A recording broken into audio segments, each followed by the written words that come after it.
আপোনালোকক অৱগত কৰিব খুজিছো আপোনালোকে জানে যে ৰাজ্য চৰকাৰে আপোন ঘৰ নামে চৰকাৰী কৰ্মচাৰীসকলৰ বাবে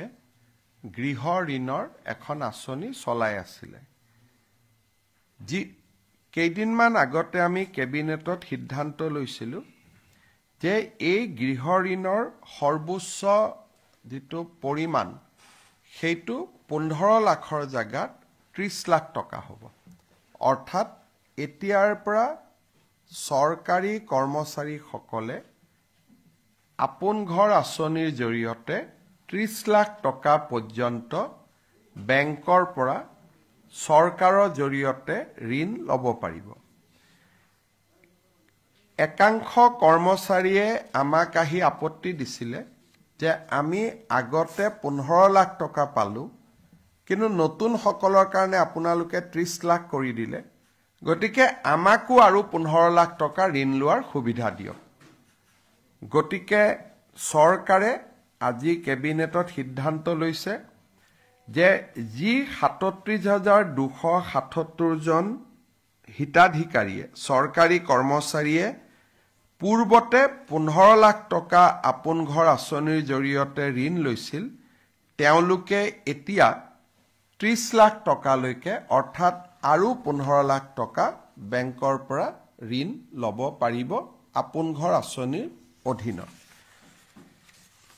ইয়াৰ পিছত আজি কেবিনেটে এটা সিদ্ধান্ত ললে যে আমাৰ তিনিখন প্ৰপ'জ ৰিজাৰ্ভ ফৰেষ্ট আছিল এই তিনিওখনে তিনিচুকীয়া জিলাত আছিল এখন হল তালপথাৰ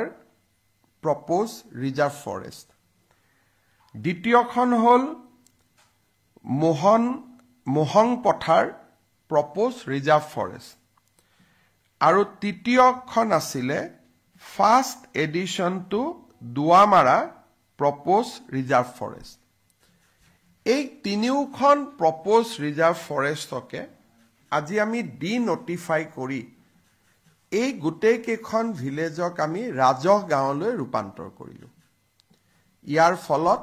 ইয়াত বসবাস কৰি থকা লোকসকলে এতিয়াৰ পৰা ভূমি পট্টা পাব পাৰিব মই আকৌ এবাৰ কৈছো যে তালপথাৰ পিআৰএফ মোহং পথাৰ পিআৰএফ আৰু ফাৰ্ষ্ট এডিশন টু দুৱাৰমাৰা পিআৰএফ এই তিনিওখনে তিনিচুকীয়া জিলাৰ ইয়াত 20,000তকৈ অধিক লোকে বাস কৰি আছে প্ৰপ'জ ৰিজাৰ্ভ ফৰেষ্ট থকাৰ কাৰণে তেওঁলোকে ইমান দিনে মাটিৰ পট্টা পাব পৰা নাছিল আজি আমি এই গোটেই তিনিখন প্ৰপ'জ ৰিজাৰ্ভ ফৰেষ্টক আমি ফৰেষ্টৰ পৰিৱৰ্তে বা সংৰক্ষিত বনাঞ্চল কৰাৰ পৰিৱৰ্তে এই তিনিওখনকে আমি ৰাজহ গাঁৱৰ মৰ্যাদা দিবলৈ সিদ্ধান্ত লৈছো ইয়াৰ ফলত এই প্ৰপ'জ ৰিজাৰ্ভ ফৰেষ্টসমূহত বাস কৰি থকা লোকসকলে মাটিৰ পট্টা লাভ কৰিব পাৰিব এইটো এটা যথেষ্ট ডাঙৰ সিদ্ধান্ত বহু দিনৰ পৰা মানুহখিনিয়ে কষ্টত আছিল যোৱা 26 জানুৱাৰীত ডিব্ৰুগড়ত গণৰাজ্য দিৱসৰ পতাকা উত্তোলন কৰাৰ সময়ত মই দুটা গুৰুত্বপূৰ্ণ ঘোষণা কৰিছিলো এটা মই এতিয়া কম এটা অলপ পিছত কৈছো এটা মই কৈছিলো যে আমি অসমত অনতি পলমে department of innovation department of startup department of incubation বিশেষকৈ ষ্টাৰ্টআপ সকলৰ কাৰণে এটা সুকীয়া বিভাগ আমি গঠন কৰিম 26 জানুৱাৰীৰ গণৰাজ্য দিৱসৰ সিদ্ধান্ত অনুসৰি বা মোৰ ঘোষণা অনুসৰি কেবিনেটে আজি department of innovation incubation and startup নামেৰে অসম চৰকাৰৰ এটা নতুন বিভাগ খুলিবলৈ সিদ্ধান্ত গ্ৰহণ কৰিছে আৰু বিত্ত বিভাগক অহা বছৰ বাজেটত এই বিভাগটোৰ বাবে 100 কোটি টকাৰ বাজেট আবণ্টন কৰাৰ বাবে নিৰ্দেশ দিছে যাতে ৰাজ্যখনত আমি ষ্টাৰ্টআপ সকলৰ মাজত এটা ইতিবাচক পৰিৱেশ নিৰ্মাণ কৰিব পাৰোঁ আৰু মই ভাবোঁ যে এই ষ্টাৰ্টআপৰ ওপৰত হোৱা বিভাগটোৱে অসমৰ যুৱ শক্তিক এটা নতুন উদ্যমিতা আৰু আত্মনিৰ্ভৰশীলতাৰ এটা নতুন পথ দেখুৱাবলৈ সক্ষম হ'ব আজি কেবিনেটে ইয়াৰ লগতেই Assam startups and innovation policy 2025 তাকো মঞ্জুৰি দিয়ে ইয়াৰ ফলত অসমৰ ষ্টাৰ্টআপসকলে সিডভি ভেঞ্চাৰ কেপিটেল ফাণ্ডৰ লগত অসম চৰকাৰৰ যি বুজাবুজি আছে তাৰ পৰা বেংকত লোন ল'ব পাৰিব 3 বছৰলৈকে তেওঁলোকে জিএছটি লিংক আপ পাব মাছি এই শিতানত 20,000 টকা প্ৰতি মাহত তেওঁলোকে চৰকাৰৰ পৰা সুবিধা পাব প্ৰুফ অফ কনসেপ্ট পৰ্যায়ত 10 লাখ টকা 25 লাখ টকা পাইলট পৰ্যায়ত আৰু 50 লাখ টকা স্কেলিং আপত তেওঁলোকে চৰকাৰৰ পৰা স্কেলিং আপৰ ক্ষেত্ৰত চৰকাৰৰ পৰা বিত্তীয় সহায় পাব এটা কনসেপ্ট আনিলে 10 লাখ টকা পাব যেতিয়া প্ৰুফ অফ কনসেপ্ট আনিব সেই প্ৰুফ অফ কনসেপ্টক আমি পাইলট পৰ্যায়লৈ লৈ যাবৰ বাবে 25 লাখ টকা দিম আৰু 25 লাখ টকা পোৱাৰ পিছত তেওঁলোকে যেতিয়া আৰু উদ্যমিতাৰে কাম কৰিব স্কেল আপ কৰিবৰ কাৰণে নেক্সট লেভেলত লৈ যাবৰ বাবে আৰু 50 লাখ টকা আমি তেওঁলোকক বিত্তীয় সাহায্য দিম without bank interest without loan এইটো গ্ৰান্টিং এইড হ'ব চতুৰ্থতে আমাৰ যিসকল অসমৰ যুৱকে পেটেন্টৰ আবেদন কৰিব নেশ্যনেল পেটেন্ট অৰ গ্লোবেল পেটেন্ট এই পেটেন্টৰ আবেদন কৰোতে যিমান টকা তেওঁলোকক লাগিব এই টকাখিনি অসম চৰকাৰে উভতাই দিব সো আসাম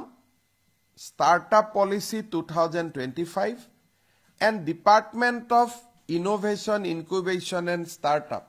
এই দুইটাই আমাৰ ৰাজ্যখনৰ নতুন চাম যুৱ শক্তিৰ বাবে এটা গেম চেঞ্জাৰলৈ ৰূপান্তৰ হ'ব আজিৰ কেবিনেটৰ সিদ্ধান্ত এটা ঐতিহাসিক সিদ্ধান্ত হৈ থাকিব আপোনালোকে জানে যে আমি অসমত এডভান্টেজ আসাম 2.0 অহা 25 আৰু 26 তাৰিখে অনুষ্ঠিত কৰিম এই এডভান্টেজ আসাম কনক্লেভখন যাতে সফল হয় তাৰ বাবে কেবিনেটে আজি Assam aerospace and defence manufacturing policy 2025 মঞ্জুৰি দিছে অসমক প্ৰতিৰক্ষাৰ সামগ্ৰীসমূহ উৎপাদনৰ এটা অভিকেন্দ্ৰ হিচাপে নিৰ্মাণ কৰিবলৈ আজি ৰাজ্য চৰকাৰে Assam aerospace and defence manufacturing policy 2025 এই পলিচিখন আজি আমি কেবিনেটত আমি গ্ৰহণ কৰিছো আৰু এই পলিচিখনে অসমত ডিফেন্স ইণ্ডাষ্ট্ৰী লৈ অহাৰ ক্ষেত্ৰত এক অগ্ৰণী ভূমিকা গ্ৰহণ কৰিব ইয়াৰ লগতে আজি আমাৰ কেবিনেটত এটা বিশেষ বিষয়ৰ ওপৰত আলোচনা হৈছিল যে আমাৰ দেশ আৰু আমাৰ ৰাজ্যত bio manufacturing of chemical enzyme biopolymer functional food আৰু আদাৰ বায়ো প্ৰডাক্টস ইয়াৰ এটা বহুত ডাঙৰ নতুন ক্ষেত্ৰ এখন নিৰ্মাণ হৈ আছে ইয়াক বায়ো যি আমাৰ জৈৱিক যিটো বিজ্ঞান আছে আজিকালি এটা সময় আহিব যে মানুহে খোৱা বস্তু খেতি পথাৰত বনাব নালাগিব ল্যাবৰেটৰীতে মানুহক কিমান নিউট্ৰিশন লাগিব কিমান খোৱা লাগিব বায়ো ফুড ল্যাবৰেটৰীৰ পৰাই নিৰ্মাণ হ'ব আৰু ইতিমধ্যে বিদেশত তাৰ ব্যৱস্থা আৰম্ভ হৈ গৈছে প্ৰধানমন্ত্ৰী নৰেন্দ্ৰ মোদী ডাঙৰীয়াই এই বায়োপলিমাৰ বায়ো ম্যানুফ্যাকচাৰিং অফ কেমিকেল এনজাইম আজিকালি আপোনালোকে এটা শব্দ শুনিছে প্ৰবায়োটিক মানুহে যি মানুহক এণ্টিবায়'টিকৰ বিপৰীতে প্ৰ'বায়'টিক্স লাগে এই গোটেইবিলাকৰ ওপৰত ইতিমধ্যে ভাৰতে বিশাল গৱেষণা কৰিছে আৰম্ভ কৰিছে আৰু মোদী ডাঙৰীয়াই ৰাজ্যসমূহক ইয়াৰ ক্ষেত্ৰত আগভাগ ল'বলৈ আহ্বান জনাইছিল ভাৰতৰ কোনো ৰাজ্যই এই ক্ষেত্ৰত আগবঢ়াৰ আগতে আজি আমাৰ কেবিনেটত আসাম একশ্যন প্লেন অন বায়' E3 যাৰ জৰিয়তে আমি এণ্টাৰপ্ৰেনিয়ৰ্ছ ৰিচাৰ্চাৰ্ছ আৰু একাডেমিক ইনষ্টিটিউটসমূহক আনিব পাৰোঁ আমাৰ লগত তাৰ কাৰণে আজি আমি এটা একশ্যন প্লেন নিৰ্মাণ কৰিছোঁ আৰু এডভান্টেজ অসমৰ সময়ত এখন বিদেশী ৰাষ্ট্ৰকে ধৰি ভাৰতৰ বৈজ্ঞানিক সংস্থাসমূহৰ লগত এই জৈৱিক জগতখনত উদ্যোগ স্থাপন কৰাৰ দুখন ভাল MOU হোৱাৰো সম্ভাৱনা আছে যোনে অসমত এটা গোটেই অসমৰ প্ৰতি মানুহৰ দৃষ্টিভংগীটোৱে সলনি কৰি পেলাব আজি আমাৰ কেবিনেটত আমি যোৱা কেবিনেটত গাঁৱৰ মহিলাসকলক 10,000 টকা দিবলৈ মুখ্যমন্ত্ৰী মহিলা উদ্যমিতা অভিযান গ্ৰাম্যক অনুমোদন কৰিছিলোঁ আজি আমি মুখ্যমন্ত্ৰীৰ মহিলা উদ্যমিতা অভিযান নগৰীয়াক অনুমোদন কৰিছোঁ এই আঁচনিখনৰ জৰিয়তে নগৰ অঞ্চলৰ 2 লাখ মহিলাই 10,000 টকা কৰি সিড মানি আৰু ভৱিষ্যতে বেংকৰ লোন পোৱাৰ পথ প্ৰশস্ত হ'ব আমাৰ ৰাজ্যত 39টা আমি ডিষ্ট্ৰিক্ট নিৰ্মাণ কৰিছিলোঁ সমজিলা নিৰ্মাণ কৰিছিলোঁ আৰু ইতিমধ্যে সমজিলা আয়ুক্তসমূহে দায়িত্বভাৰ গ্ৰহণ কৰিছে এইবাৰ গণৰাজ্য দিৱসৰ পতাকাও সমজিলাসমূহত উত্তোলিত হৈছে বিধায়ক আনটাইড ফাণ্ড সংসদ পুঁজিৰ ব্যৱহাৰো সমজিলাসমূহতে আৰম্ভ হৈছে সমজিলা আয়ুক্তৰ সমান্তৰালকৈ আৰক্ষীৰ ক্ষেত্ৰতো আজি আমি সমজিলা আৰক্ষী অধীক্ষক district superintendent of police CDSP নামে 39টা পদৰ আজি আমি অনুমোদন কৰিছোঁ এডিশনেল SP ৰেংকত ইয়াৰ ফলত সমজিলাৰ মানুহে আগতে যদি SPৰ ওচৰত যাবলগীয়া হৈছিল এতিয়া তাৰ বহু শতাংশ কাম ডিষ্ট্ৰিক্ট সুপাৰিনটেণ্ডেণ্ট অফ পুলিচৰ লেভেলতে শেষ হৈ যাব ক্ষমতা বিকেন্দ্ৰীকৰণৰ ক্ষেত্ৰত আমাৰ চৰকাৰে লোৱা পদক্ষেপে আৰু এটা নতুন পৰ্যায়ত আজি ভৰি দিলে ডিষ্ট্ৰিক্ট সুপাৰিনটেণ্ডেণ্ট অফ পুলিচ এইটো এডিশনেল SP ৰেংকত হ'ব এতিয়াৰ পৰা আমাৰ ৰাইজে মেল মিটিং সভা সমিতি পাতিবৰ কাৰণে আৰক্ষী অধীক্ষকৰ ওচৰত যাব নালাগে সমজিলা আৰক্ষী অধীক্ষকৰ পৰ্যায়তে এই কামবিলাক হ'ব পুলিচ ভেৰিফিকেশ্যন বিভিন্ন ভেৰিফিকেশ্যনছ এই গোটেইবিলাক সমজিলা আৰক্ষী অধীক্ষকৰ পৰ্যায়তে শেষ হ'ব আৰু সমজিলাত থকা থানাসমূহৰ ওপৰত সমজিলা আৰক্ষী অধীক্ষকৰ কৰ্তৃত্ব থাকিব আজি আমাৰ কেবিনেটত মিছন বসুন্ধৰা আবেদনৰ তাৰিখ ৰাইজৰ বিশেষ অনুৰোধত এইবাৰ মই ডিব্ৰুগড়ত যাওঁতে বহুত ৰাইজে মোক অনুৰোধ কৰিছিলে আমি শেষবাৰৰ বাবে 15 ফেব্ৰুৱাৰীলৈকে বৃদ্ধি কৰিছোঁ লগতে আমি আপোনালোকে জানে যে 3টা প্ৰজন্মৰ প্ৰমাণ বসুন্ধৰাৰ কাৰণে schedule tribe schedule caste T tribe আৰু গোৰ্খা লোকসকলে দিব নালাগে কিন্তু মৰাণ আৰু মটক সমাজৰ পৰাও মোৰ ওচৰত প্ৰতিনিধিত্ব আহিছিলে যে আমাকো 3টা প্ৰজন্মৰ প্ৰমাণপত্ৰ দিয়াৰ আওতাৰ বাহিৰত ৰাখিব লাগে আজি আমি কেবিনেটে কোচ ৰাজবংশী মৰাণ মটক চুতীয়া আৰু আহোম সম্প্ৰদায় বা আহোম জনগোষ্ঠীৰ লোকসকলক মিছন বসুন্ধৰা আঁচনিৰ বাবে প্ৰয়োজনীয় 3টা প্ৰজন্মৰ আবেদনৰ পৰা তেওঁলোকক এক প্ৰকাৰ ক'ব গ'লে আমি ৰিলিজ কৰি দিছোঁ বা আন ভাষাত ক'ব গ'লে তেওঁলোকে 3টা প্ৰজন্মৰ চাৰ্টিফিকেট দিব নালাগে ST SC আৰু গোৰ্খা তথা টি গাৰ্ডেনৰ লোকে যেনেকুৱা সুবিধা পাইছিল তেনেকুৱাই সুবিধা তেখেতসকলেও ল'ব পাৰিব কোচ ৰাজবংশী মৰাণ মটক চুতীয়া আহোম সম্প্ৰদায়ে এতিয়াৰ পৰা আৰু 3টা প্ৰজন্মৰ চাৰ্টিফিকেট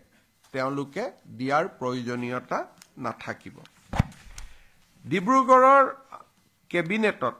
আমি আৰু এটা সিদ্ধান্ত লৈছিলোঁ যে ধৰ্মীয় উপাসনাস্থলী 25,000 ধৰ্মীয় উপাসনাস্থলীলৈ আমি 3 লাখকৈ টকা অনুদান হিচাপে আগবঢ়াম এই আঁচনিখন ৰূপায়ণৰ কাৰণে আজি কেবিনেটে 600 কোটি টকাৰ অনুমোদন দিয়ে আৰু এই আঁচনিখনৰ জৰিয়তে আমি অসমৰ 25,000 নামঘৰ মন্দিৰলৈ আমি 3 লাখকৈ টকা আগবঢ়াম 1.5 লাখ টকা প্ৰথম কিস্তি দ্বিতীয় কিস্তি 1.5 লাখ টকা 600 কোটি টকাৰ যিখন আবেদন আছিলে সেই আবেদনখন আজি আমাৰ কেবিনেটে গ্ৰহণ কৰে ডিব্ৰুগড় গণৰাজ্য দিৱসৰ পতাকা উত্তোলনৰ পিছত মোৰ তৃতীয়টো ঘোষণা ডিব্ৰুগড়ৰ বিধানসভা আৰু বিধানসভাৰ অধিৱেশনৰ ওপৰত আছিলে এই সম্পৰ্কত সিদ্ধান্ত আমি অহা কেবিনেটত গ্ৰহণ কৰিম ইতিমধ্যে লোক নিৰ্মাণ বিভাগে এই বিষয়ত কামকাজ আৰম্ভ কৰিছে আজি কেবিনেটত এই সিদ্ধান্তখিনি গ্ৰহণ কৰা হৈছে পুনৰ এবাৰ আপোনালোকক ধন্যবাদ জনাইছো কেবিনেট বেছি দেৰি চলাৰ কাৰণে অলপমান দেৰি হ'ল আপোনালোকৰ যদি কিবা প্ৰশ্ন আছে কৰিব পাৰে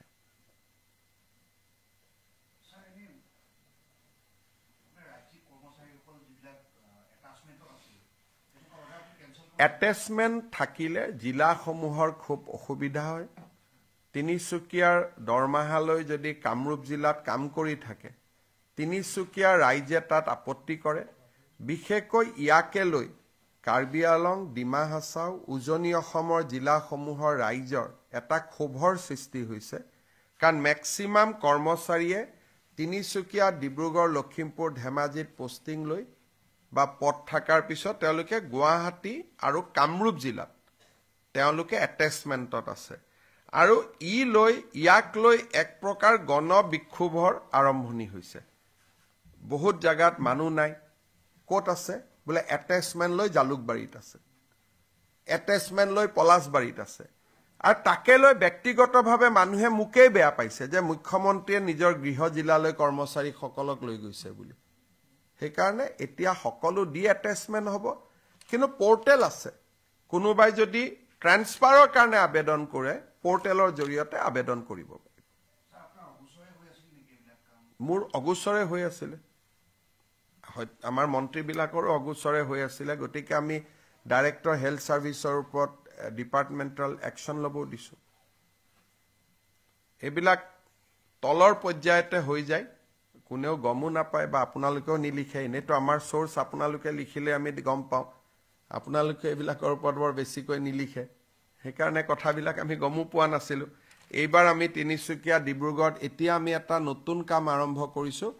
সমষ্টি ভিত্তিক আমি ৰিভিউ লওঁ এতিয়া মই যেতিয়া ডিব্ৰুগড়ত এটা সমষ্টিকৈ ৰিভিউ লৈছো তেতিয়া সিটত আহি গৈছে যে 4 জন এমপিডব্লিউ নাই কোট আছে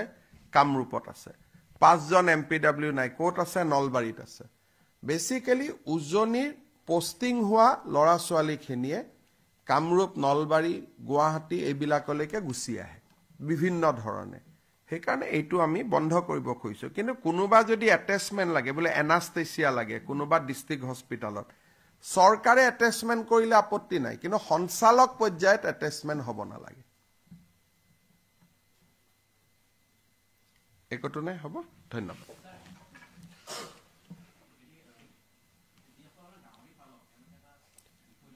আমিতো একো শুনাই নাই এইটোতো মিডিয়া ক্ৰিয়েচন হয় মোৰ হাতততো কোনো পলিসি টলিসিটো একো নাই কোনোবা মানুহ আহিছে যে আমি অসমত টকা খৰচ কৰিম প্ৰস্তাৱখনেই দিয়া নাই কিহত টকা খৰচ কৰিব এতিয়ালৈকে খালি এইকেদিন বিভিন্ন মানুহ আহিছে লক কৰিছে আমাৰ হাতততো কোনো কাগজ পত্ৰই নাই এতিয়া কমেন্ট দিবৰ কাৰণে আৰু গাহৰি পালকসকলে যিটো কৈ আছে যে অমুকে ফেক্টৰী খুলিব নালাগে অসমত বন্ধ কৰিলেও তেওঁলোকেতো শ্বিলঙতো খুলিব পাৰে শিলিগুৰিতো খুলিব পাৰে গতিকে বিষয়টো কাগজখন আহিলেহে মাতি আনি আলোচনা কৰিব পাৰিম এতিয়ালৈকেতো তেওঁলোকে কোনো প্ৰস্তাৱ দিয়া নাই মই যিমান দূৰ জানো তেওঁলোকে কলিকতা মেঘালয় অসম তিনিখন ৰাজ্য তেওঁলোকে পৰিভ্ৰমণ কৰিছে কিবা চাইছে কৰিব পাৰে নেকি আমি নিদিলে শ্বিলঙত কৰিব আমি নিদিলে শিলিগুৰিত কৰিব আকতো বস্তুখিনি আহি সোমাবই সেইকাৰণে আমাৰ কাৰ ক্ষতি হয় কি হয় কাগজখন আহিলে মই পঢ়ি চাব পাৰিম তেতিয়া আমি লোকেল গাহৰি পালকসকলৰ লগত আলোচনা কৰিব পাৰিম ভাই এইখন প্ৰস্তাৱ আহিছে আপোনালোকৰ কি আপত্তি আছে কওক এতিয়ালৈকে কাগজে হাতত একো নাই আমাৰ সিএ টাইপ আন্দোলন হৈ গ'ল এইটো মানুহ নাহে অসমত আহিব বুলি 2 লাখ 20 লাখৰ লৈ এইটো সেকেন্ড সিএ এজিটেশন এটা হৈ আছে